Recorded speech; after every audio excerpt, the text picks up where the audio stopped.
of different dimensions, and that's what we're doing. So let me give you some examples. First thing is we are connecting a region. Now that seems obvious and simple, but by talking in terms of larger landscapes, in terms of reference that regular people understand, who live their lives regionally, we change the nature of the dialogue. A lot of the time those of us in government talk about our own agencies, and we talk about our own agencies' activities and our own agencies' activities and images. 20 years ago, people in this region, people in government and the nonprofit sector, started talking in terms of larger landscapes and in terms of the region. This is a photograph dating from the early 1990s, which was part of the first metropolitan green spaces vision. It was adopted in 1992.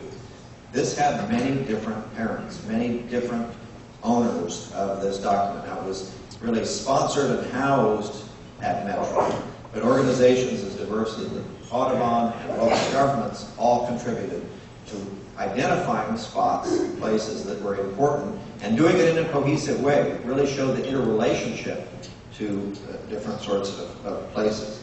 Because people, just like other species, do not live jurisdictionally. Those of us in government live jurisdictionally. But the population out there that just recognizes things on site or by virtue of how they use them really don't live jurisdictionally.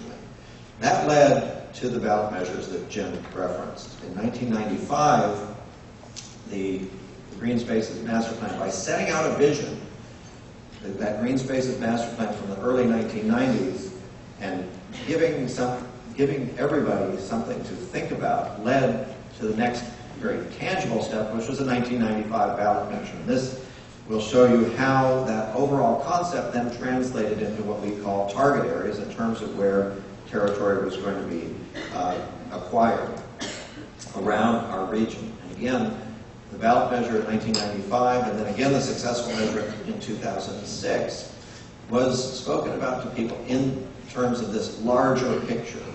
There was specificity in it in terms of target areas being specifically identified as places that would be targeted to be preserved.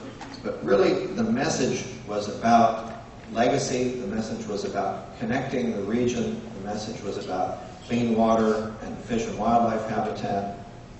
And it really, most important in political terms, it really erased the imaginary lines on the map between jurisdictions and brought people together. It talked